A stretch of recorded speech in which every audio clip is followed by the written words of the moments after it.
Can I help you?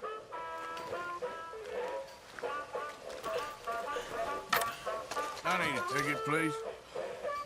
We'll be starting soon, just inside the tent there.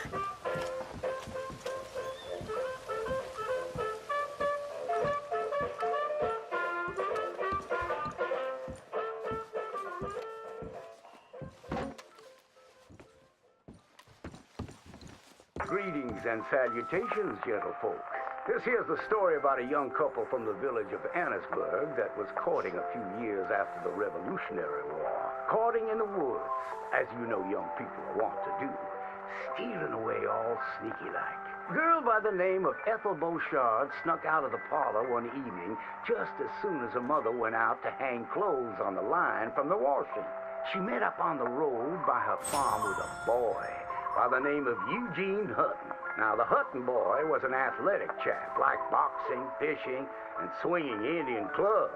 It's quite singular to the story that he didn't seem all that inclined to go to war in the preceding years leading up. Well, they walked in the woods for a while. Pretty soon they lost their bearings and no longer knew the north from the south, nor east from west neither. Then they heard a low, moaning sound.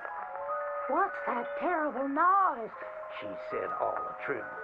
Must be a sick calf looking for its mama. They've been known to bawl like that. Let me take a look, said Eugene. Well, old Eugene went and disappeared around a tree, came out the other side, and gave her a terrible fright. Boom! She let out a shriek, then went to chastising. You should be ashamed of yourself, Eugene Hutton, she said. Instead of giving a girl protection, you go carry on acting foolish and fresh like the Queen's prize jester. But right then and there, a chilly wind blew through and knocked off Eugene's hat. I need to get back home. My mama has a terrible temper. She's like to stomp up and down if she finds out we're missing. She is a fair, stout woman, Eugene noted.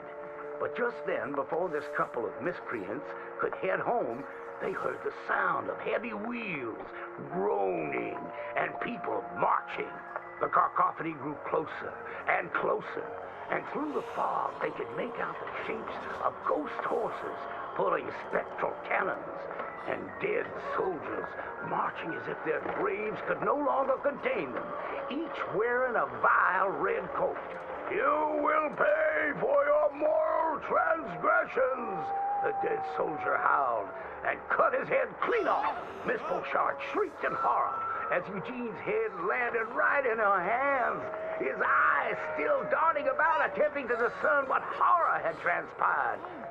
Little Miss Ethel Beauchard ran as fast as she could, stumbling and getting caught on trees as she tore through the forests. Terrified for her life, the dead soldiers marching after, hungry for blood. When she returned home, she told the people of the village that an army of the dead had taken Eugene within the confines of the fog. British soldiers who died protecting tyranny were rising from their graves as if to continue the fight for the demonic English. The townspeople erupted in fright and dismay until one daughter came forth and accused her of witchcraft. She raised the dead to murder that boy for his pursuit of unwanted advances, he said. So she too must perish. And that very night, they put her to the stake and burned her dead. Now let that be a lesson to you young ones not to go courting in the woods, in case the English lurk there still.